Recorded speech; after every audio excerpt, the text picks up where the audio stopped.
My name is Andrew Irving. Currently teaching 10th grade standard chemistry, 12th grade honors environmental seminar, and 9th through 12th grade photography 1, photography 2, and photography 3 at the Covenant School in Charlottesville, Virginia.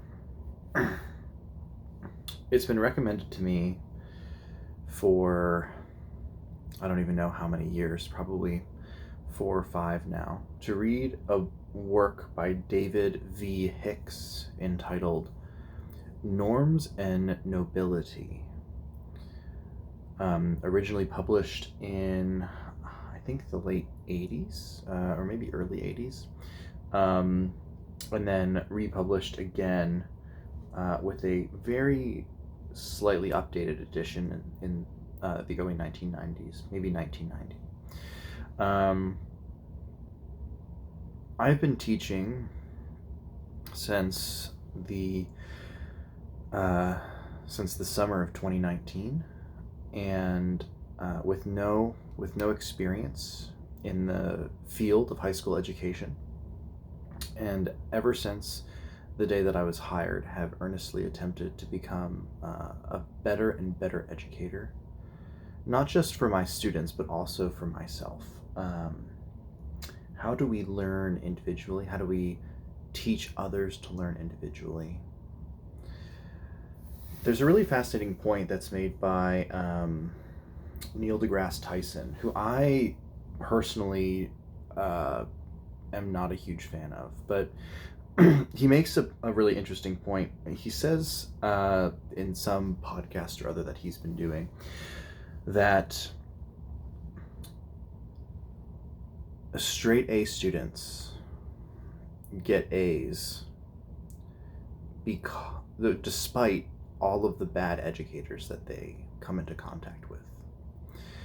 And he says that bad students fail regardless of how many good teachers they have. And those two demographics pose in and of themselves unique and specific challenges. And then you have this large group in the middle that get A's in classes, or at least do very well in classes with very good educators, and do poorly in classes with poor educators. And I find that to be a really interesting and compelling way of thinking about the problem of how to be a good educator, how to pass on culture and how to pass on knowledge from one mind and spirit into another. And that transference seems to me to need to occur in a setting in which the student is enabled to live out the reality of the thing that they are learning. I find that in many cases this is done very helpfully in thought experiments and in primary sources when it comes to things like history, things like English, even things like language courses. Many times you simulate what it would be like to talk to a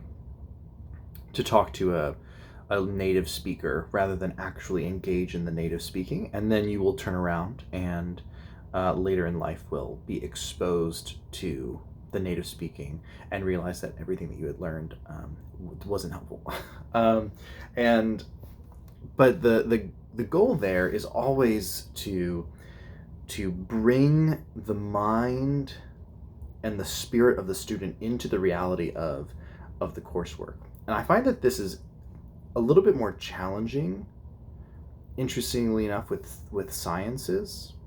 That might just be because I'm an inexperienced educator, but that might also be because the labs that we introduce our students with, or rather, the labs that we employ to introduce our students to a topic or idea, are designed in such a way as to take only a short period of time. They're hand-tailored to not fail, not go wrong. and we have so many things to learn. We don't really get a chance to sit down and think critically about, like, why would we even do something like this to begin with? Or what is this actually showing me? Or how do I analyze data of this variety? And what does that mean about my conclusions? Usually, many of these things are apprehended by the excellent student, and it leaves the student that's struggling behind and lost. Anyway, I'm kind of ranting a little bit. I'm going to step off my soapbox.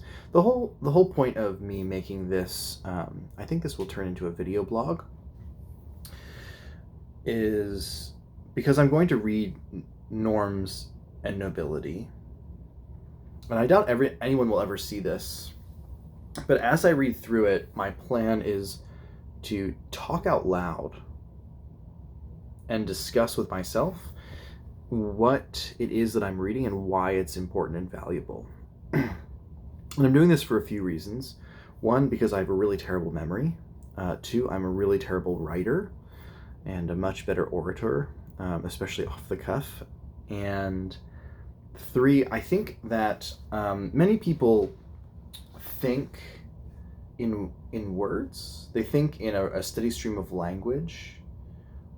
And other people will think in pictures and have to translate those images into words.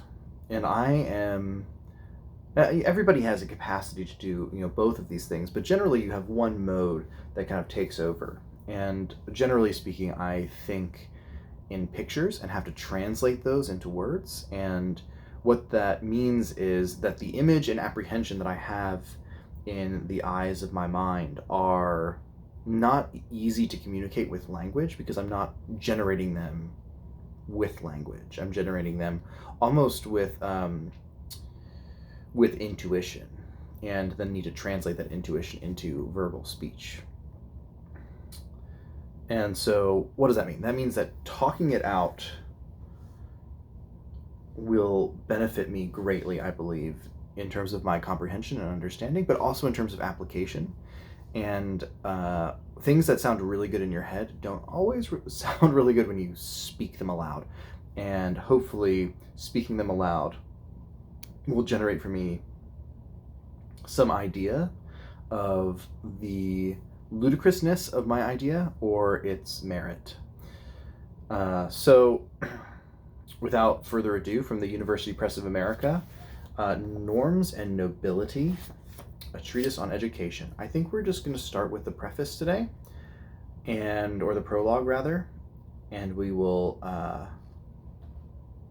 oh, there is a preface as well. We might do the preface and the prologue, just see how far we get for this particular episode. So for those of you who are interested in picking up a copy of this is a $47 or $50 book. Its ISBN is 978-076-181-4672. Copyright 1999 by the University Press of America. Let's see. Yeah, so this is a $40 or $50 or $55, I mean, who knows with inflation these days, book. It's about 150 pages roughly, 157, and I've been told that it's worth every single penny. I personally took this out of my school library and am looking forward to reading this alongside you. Preface to the 1990 edition. 10 years ago, I wrote the book you are about to read. At that time, I was a young and relatively inexperienced teacher, nor had I ever headed a school. I was simply an enthusiastic learner with a keen interest in the work and mission of schools. I shared with many of my idealistic colleagues a desire to participate in the reform of the American school, and I tended to see reform in terms of the way schools organize themselves, especially their curricula. Since the publication of Norms and Nobility, I have continued to teach high school students and have also headed 2 independent schools of between 600 and 800 students, in grades K through 12. Naturally, I have read with interest and sympathy the steady stream of commentary on our schools that has flowed from the pens of Mortimer Alder, William Bennett, Theodore Sizer, Donald Hirsch, Alan Bloom, and others. These experiences and the efforts that my colleagues and I have made to put them into practice. These experiences and the efforts that my colleagues and I have made to put into practice the ideas discussed in this book have tended to validate while helping to refine my ideas. This is gratifying and, considering the idiosyncratic and polemical nature of my treatise, quite remarkable. I like him already. Just the way he writes is, it's high without being haughty. While reading Norms and Nobility in preparation for writing this introduction to the paperback edition, I asked myself, how would my book be different if I were to write it today? To begin with, I would probably make fewer and less sweeping claims for the ancients. The youthful writer of Norms and Nobility often makes it sound as if the ancients answered the fundamental questions with one voice, or as if their answers, even in science, were invariably superior to our own. This is nonsense, of course, although it may be part of the risk one runs when using the distant past as a foil. Classicists will argue with some of my generalizations, as I would now, having had 10 more happy years to read and think about ancient civilizations. It is important to bear in mind, however, that this is not a book about ancient education. It is about an ancient ideal expressed as classical education, against which the modern school is weighed and found wanting. Were I to write Norms and Nobility today, I would also want to acknowledge the work of writers like Mortimer Alder. In their Paideia proposal, he and his colleagues I got caught up on the Paideia. I read that as Pieta, and I thought, isn't that a statue of Mary handing over the dead Christ? And I was like, that's what's happening. All right. In Mortimer Alder's Paideia proposal, he and his colleagues confirmed many of the ideas found in my more solitary search, and they have guaranteed a wider and more compelling dissemination of these ideas. As Alder shows in his earlier writings, the quest for a classical Paideia has a long history in the United States, one that is not limited to his personal experiences found at Columbia, the University of Chicago, and St. John's. These ideas are found, as it were, not manufactured, and it is the independent discovery of these ideas by men and women down through the ages that has led to the great conversation of which this book aspires to be a small part. I have vigorously defended contextual learning in my book because I believe that it is the key to how we learn, as well as to the delight we find in learning. Children learn to speak by hearing words used in context, not by memorizing their definitions or studying their etymologies. Although in my curriculum proposal, I use history as the paradigm for contextual learning, the ethical question, what should one do, might provide an even richer context for acquiring general knowledge. This question elicits not only knowledge, but wisdom, and it draws the interest of the student into any subject, no matter how obscure or far removed from his day-to-day concerns. Okay, this is interesting, right? So the ethical question is going to be the root of the historical paradigm that's used for contextual learning. Right? What should one do? And asking that question elicits knowledge and wisdom, and also draws the interest of the student into any subject, regardless of its obscurity or how far removed it is from his everyday life. It challenges the imagination and makes life the laboratory it ought to be for testing the hypotheses and lessons of the classroom. As this implies, the end of education is not thinking, it is acting. It is not just knowing what to do, it is doing it. The sublime premise of a classical education asserts that right thinking will lead to right, if not righteous, acting. The point is crucial and controversial. In my book, I have tried to steer into the wind of this fundamental premise. If only in this respect, I believe Norms and Nobility to be a more honest and complete study than the Paideia Proposal and most other modern books on education, which lay off this difficult premise, by treating the mastery of thinking skills and the understanding of basic ideas in our Western or any other intellectual tradition as if they were sufficient ends of education. I cannot accept this, nor am I convinced that an education aimed exclusively at the formation of rational man will automatically assure mankind's happiness or goodness. All right, so let's break that down a little bit. So the sublime premise of the classical education, the whole point of doing a classical rather than modern education, is that the classical education is asserting that once educated classically, the individual will act and think rightly, if not righteously. It's an interesting juxtaposition. And he says that in this particular case,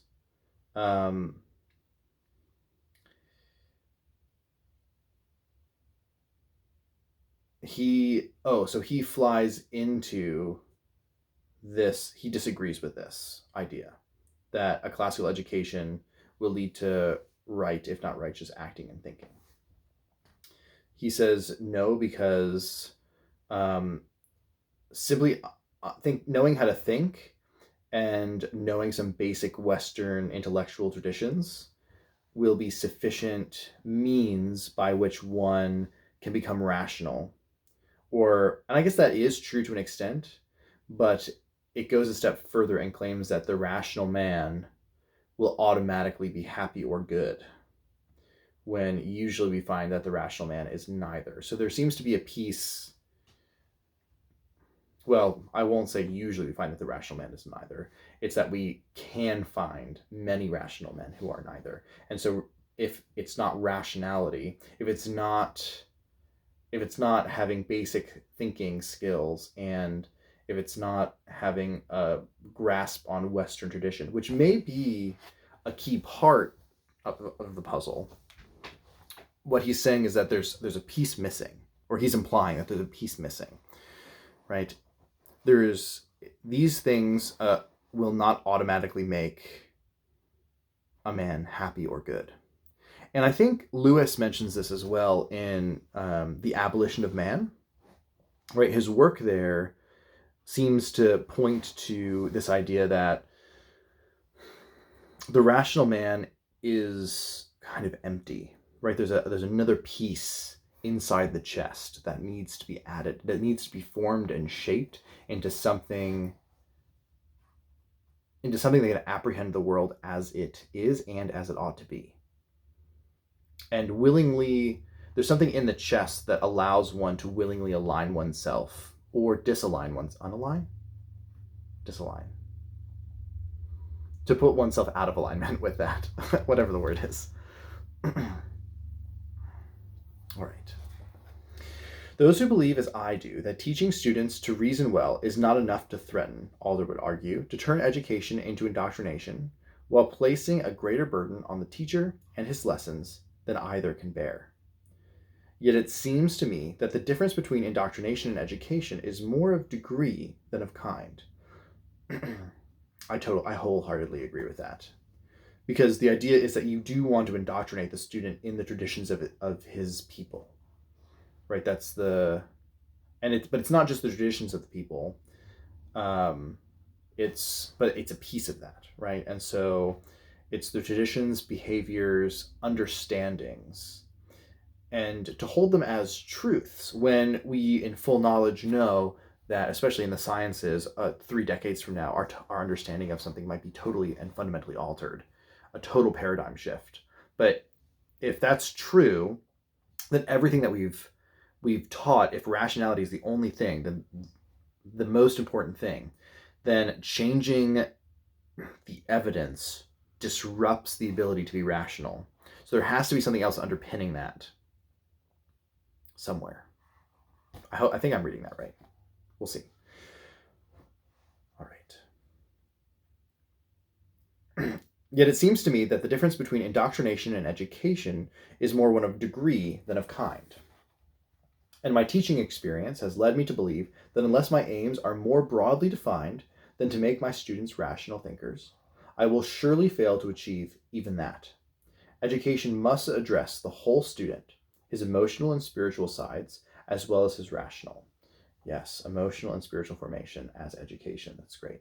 The aims of education, the teacher's methods, the books and lessons, the traditions, and the regulations of the school all must express not just ideas, but norms, tending to make young people not only rational, but noble. Hence the title, Norms and Nobility. Great.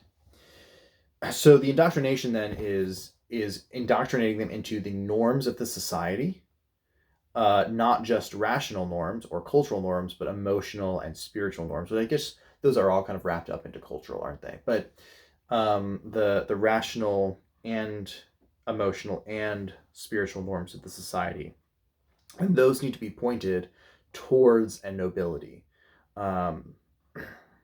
I wonder if he's going to deal with the problems of the noblesse oblige. I'd be really interested to see if we get to a point where we have to tackle that head on.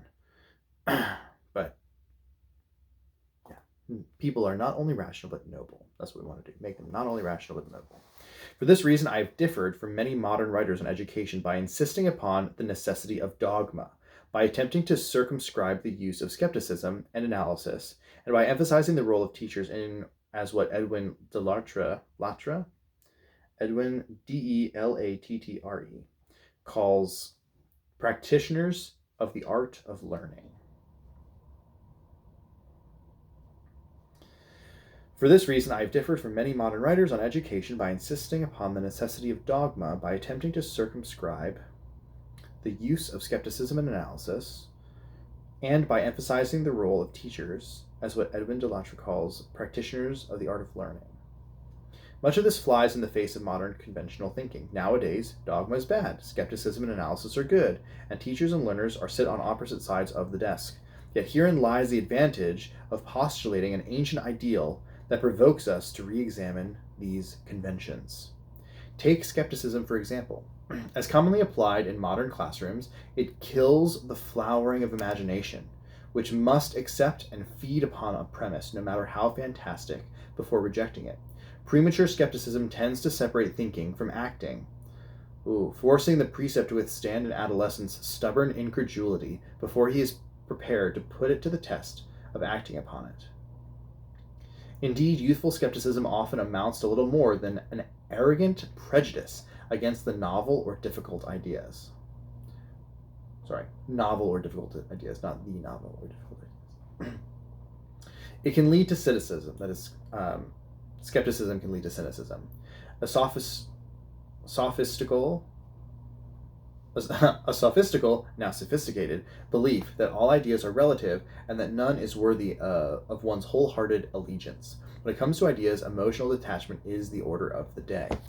And this is something that I've been thinking about a lot in my own school. Right now we're facing, I'm sure all schools are, this epidemic of students who are skeptical and cynical to the point of such utter, inescapable apathy that I'm surprised the whole world is not consumed.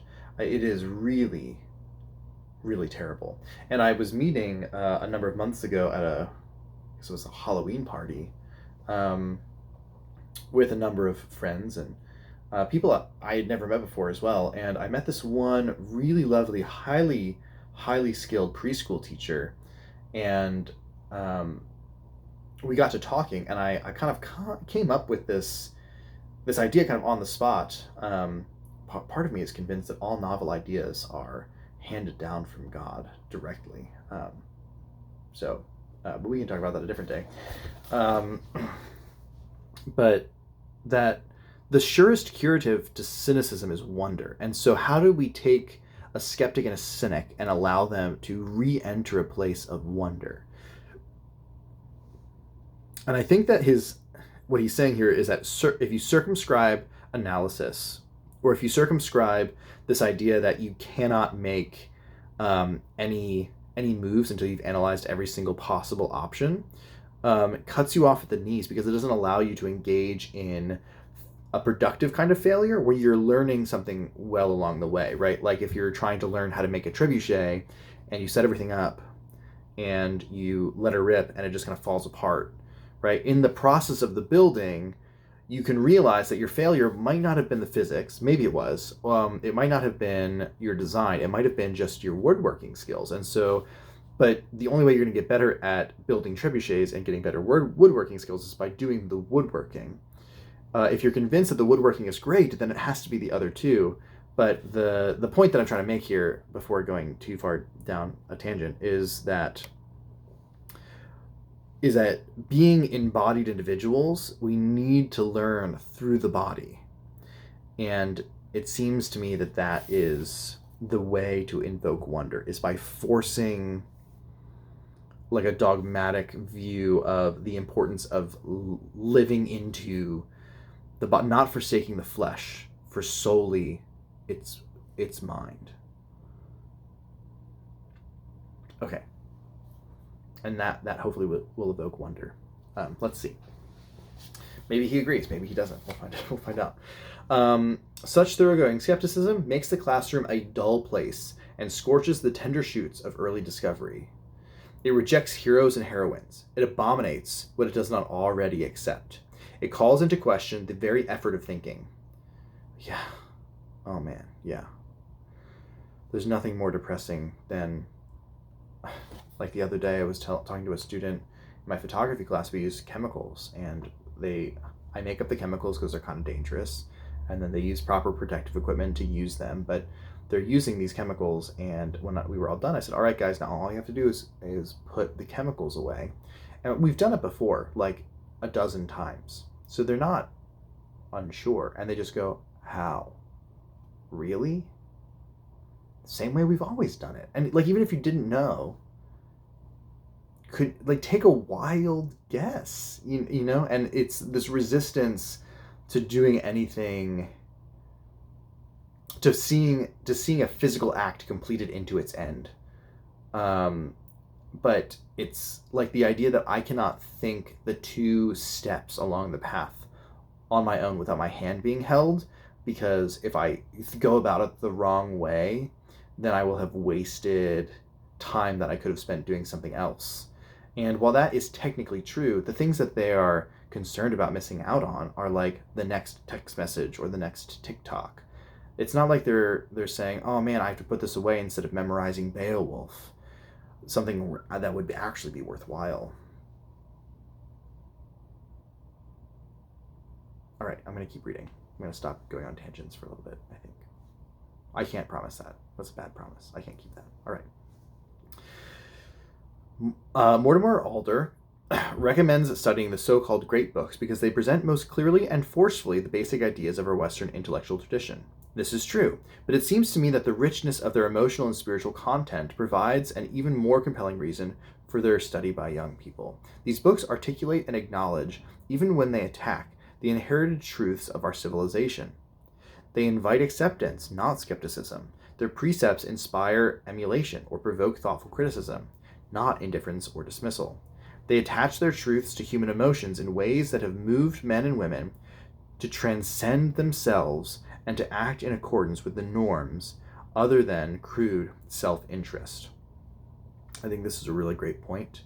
There's an author, I'm not sure his name. This is actually just happenstance that today I was at a church meeting, and during the church meeting, my priest brought up 5 transcendental values that allow humans to transcend themselves.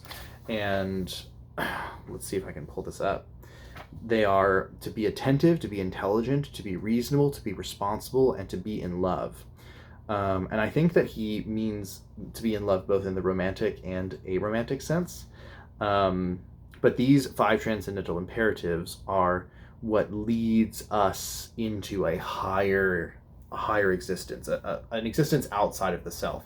And I think that we can definitively point to different specific classical works that integrate this so well, or that they are this. What a bad verb to use. They embody this. That's not. I guess that's kind of right. We can point to the ways in which our Western canon embodies one of these transcendental values, and the more of these values they put together, even if they're attacking them, the more valuable that work is in our canon. And I think that can be broadly applied to the vast majority of the works. And I think that's why a lot of the modern works pass muster. Like, I think Faulkner, I think Graham Greene, I think Hemingway. I think even though some of these authors, Fitzgerald to a degree as well, Eliot, for sure, looks at these transcendental realities, these imperatives. And although sometimes they question them quite harshly, they're really trying to dig at, all right, if there are no rules and everything is confusion, but we have this underlying reality here, how are we going to deal with that? And then the confusion that we face actually ends up being worth it, because we discover that the confusion is part of the searching to be these things. And especially Faulkner does this so well. I'm thinking particularly of it's a shorter story, The Bear. I don't remember, but then certainly The Sound and the Fury as well. Just swirling confusion after swirling confusion, and the confusion really pays off. And I think that's why modern books pay off, but postmodern ones, which are just that are just the different sides of the same coin, they don't pass muster as frequently. They seem a little bit, is pedantic the right word? At the very least, overwrought and saccharine, or insipid. Saccharine and insipid, those are your options for most postmodern works. Of course, there are some that do really excellently.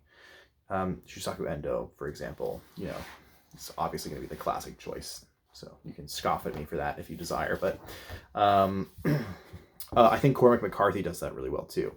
Let's see. No more than one postmodern author. All right. So, gosh, I'm the only person that's going to see this. I can't believe that I'm talking to myself. All right. So, whereas Alan Bloom ascribes the hedonism and moral relativism of modern youth to the insidious influence of certain German philosophers on the American professorate, that's true to a degree, I guess.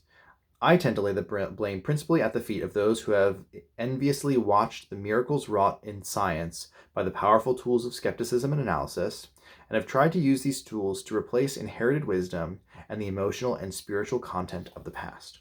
This perspective makes my discussion of science's place in the modern school crucial, but alas, inconclusive. Oh man, scientists don't like that. We really, really need it, but we don't know where or why or how or how much or what its place really is. But it's crucial. Great. Hopefully we get a little bit more elucidation on that later. I will be justly criticized for wanting to have my cake and eat it too. Oh, that's what I just said. Nevertheless, I have tried to be faithful in presenting what I believe would be an ancient's insight into our modern dilemma. How can science and mathematics remain at the core of the modern curriculum and contribute to a man's search for objective truth and self-understanding without imposing a narrow empiricist agenda on the rest of the school? Well, that's easy. Just make sure that the person running the school is not a scientist. And then you'll have just like a small cohort of people that are attempting to do that in one department. I know that's not a great answer, but how can we teach science in a new way that serves the technological needs of our society and the spiritual needs of our students? These are difficult and urgent questions. Okay, so great book. Do I have it here? Oh man.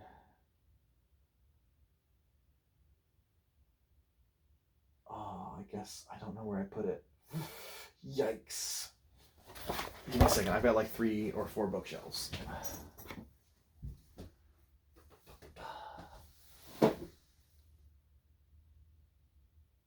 Oh man.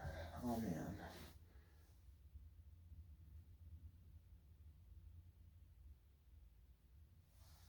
Oh man. I must have it in my classroom. But the work is by Ravi Jain. I think that's his name. It's by Jain. I don't know if Ravi's his first name or not. It's by like the Classical Works Press or something like that. And it's called Towards a New Natural Philosophy, or A New Natural Philosophy. And I think that they do an excellent job at describing how we can rethink natural philosophy for educational purposes. So hopefully we'll have a chance to discuss that, how that integrates here a little bit more readily. Oh, is this it?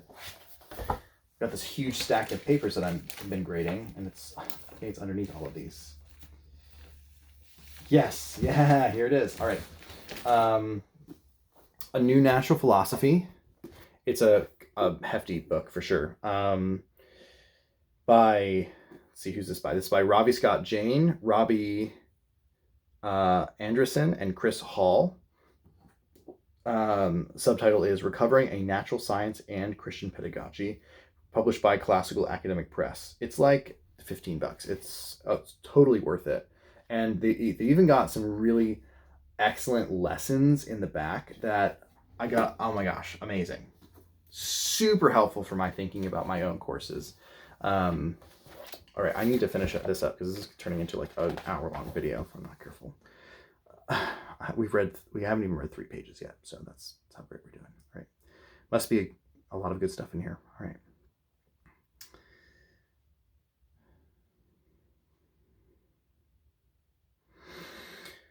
I will be justly criticized for wanting to have my cake and eat it too. Nevertheless, I have tried to be faithful in presenting what I believe would be an ancient's insight into our modern dilemma. How can science and mathematics remain at the core of the modern curriculum and contribute to man's search for objective truth and self-understanding without imposing a narrow empiricist agenda on the rest of the school? How can we teach science in a way that serves the technological needs of our society and the spiritual needs of our students? These are difficult and urgent questions. Another great book to think about here is definitely 1940s.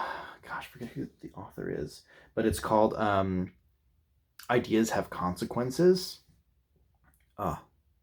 Absolutely excellent view into historically the value of technology and why certain things were postponed in their development because they were inhuman. And yeah, so 10 of 10 recommend. Excellent work. All right. Scientific dialogue within our schools cannot be limited to what passes between scientists and mathematicians or between scientists and their students.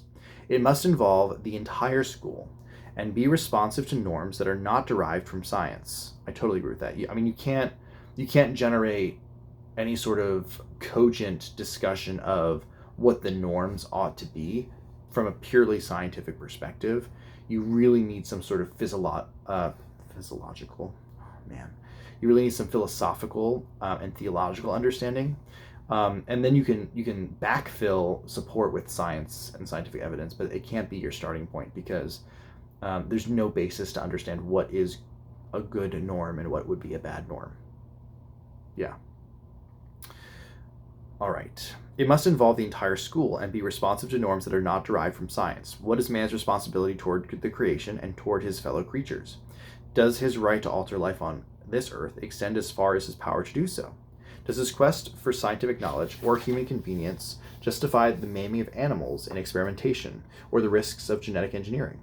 What ought to be the norms governing the application of technologies that consume finite resources, pollute the earth, cause the extinction of species, endanger human health, and increase human dependence upon precarious, elaborate, and artificial systems?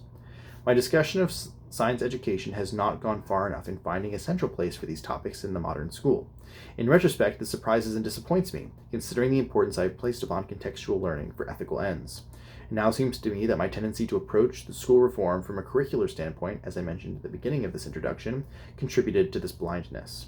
Having now had an opportunity to study schools as a headmaster as well as a teacher, I would argue that the teacher, not the curriculum, needs to be the focus of reform. The greatest value of the curriculum proposed in this book, I now believe, is that it sustains and nurtures teachers as practitioners of the art of learning, while discouraging non-learners from entering the profession. What non-inquisitive, discipline-bound person would want to teach in such a school as I've outlined in the second part of this book? I guess we'll find out. The classroom should be no place for teachers who are afraid of change, who are willing to talk about ideas ad nauseum, but unwilling or unable to act on them. That's the temptation that I fall into often. Unable to experiment, to grow, to absorb new disciplines, to teach beyond themselves, their college lecture notes, their state-approved lesson plans, their textbooks. Norms and Nobility presents a formidable challenge to schools controlled by administrators and teachers who simply want to be left alone and allowed to maintain old habits in the midst of the rapidly changing world. Some will defend their traditionalist stance as a means of protecting time-honored values or of avoiding educational fadism. But underneath, I suspect, indolence and insecurity have not a little to do with it. At any rate, this type of conservatism is contrary to the spirit of learning. Schools are places where the students learn because they are places where teachers learn. Only a school, and by extension a curriculum, that encourages teachers to be always learning will keep its teachers fresh and fearless and its students happy and motivated in their studies and ready to test their lessons against life. And I think that's super critical, being able to test their lessons against life. When students ask, why do I need to know this? They're implicitly asking, how am I going to make money from this? But I think responding with an understanding of the fact that the lessons that they learned here they can use and test in life to see if we're really being honest with them is a really great opportunity to build trust, and is a really great opportunity therefore to teach the value of consistently taking what you think to be true and putting it up against reality. And we could talk about that forever and ever, so we're going to skip that for now. All right. As I have said, the end of education is not thinking, it is acting. Accordingly, Norms and Nobility presents not only a theory of classical education, but a practical model for its implementation. Nice, I need that. Some readers, impressed by the concreteness and specificity of this model, have questioned its appropriateness for their schools or circumstances. In truth, there is no universal model, no one right way to organize a school, no one fixed curriculum or inviolable canon of great books, nor, as I have argued, is there one mode of reason or investigation appropriate to every subject. My model is merely intended to show how a school might be organized in response to the general principles outlined in the theoretical part of the book. These general principles, what I have called the normative contextual learning, are, I believe, universal. Any school, to be effective and complete, must reflect them in its aims, organization, traditions, methods, and most of all, in its teachers. Yet, I would challenge the reader serious about American school reform not to dismiss too lightly the specific studies that I have recommended. There is a disturbing trend these days in the area of hyphenated Americans to seek to motivate students to build their self-esteem by devising ethnocentric studies tailored to their race or creed or to some high-sounding social agenda. Until now, the American school, for all its shortcomings, has embraced the idea of a common American culture and has acted as a powerful centripetal force in American society. That's no longer the case. This has been, it's been a decade and a half, 2.5 decades, I guess, since this introduction was written. Or I guess, no, this is the preface to the 1990 edition, so that's 10, 20, 30. It's been like 33 years, and this is not the case anymore. Or if it is the case, it is vastly different from what things looked like in the 90s when I was in school. All right. The new craze for ethnocentric studies, however, however well-intentioned, erodes the school's power to help our nation forge out of many one. The American culture is, like all cultures, derivative, which obviously, right? Which is what he says.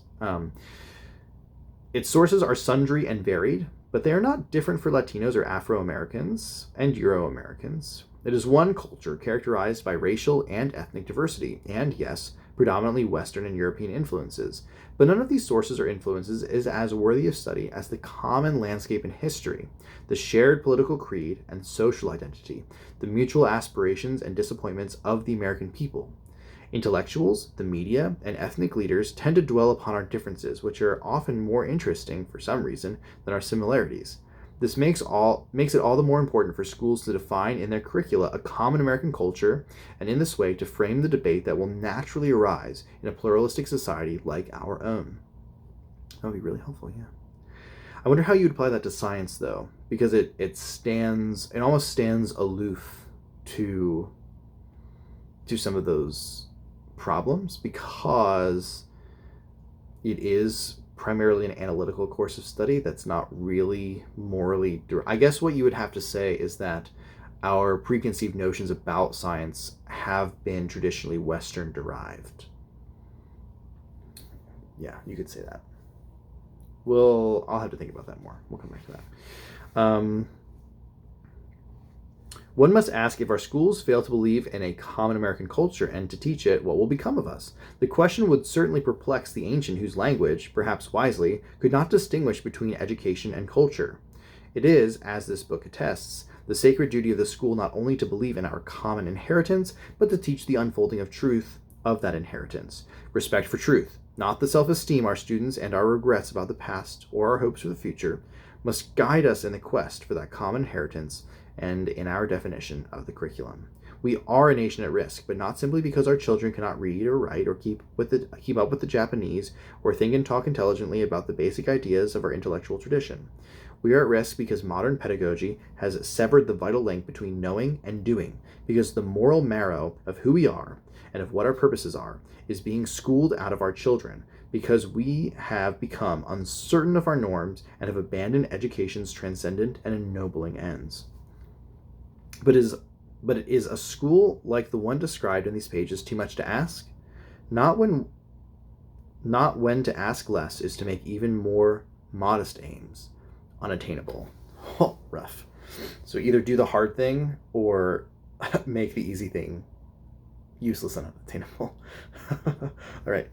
I guess that's the option that we're always given, right? From Genesis and Exodus all the way to now. Oh, man. Especially with the Exodus. Holy smokes. Okay. Not when to ask robs the teaching of the intrinsic rewards that have attracted the best men and women of every generation back to school. Not when to ask less cheats young people of their one chance to reach their full stature and to live freely and fearlessly in mature possession of their rights and in harmony with the responsibilities that alone ensure those rights. Boom. What a great preface. That was awesome. I am really sorry that I took so long with all of that. Yeah, I think I'm going to continue with this because I think this was really helpful, and I think this will help me stay on track. So next up, we'll hit the prologue before we get to part 1, and that is... that's going to be like 14 pages. So that might be a bit of a long... Maybe we'll have to break that up into parts. We'll see. Great. Well, thanks for joining me, myself. I wonder if I will ever publish this one day. Oh, I don't want to do that. I'm doing this on my phone. So, all right. Well, thanks for joining me, and I'll see you next time.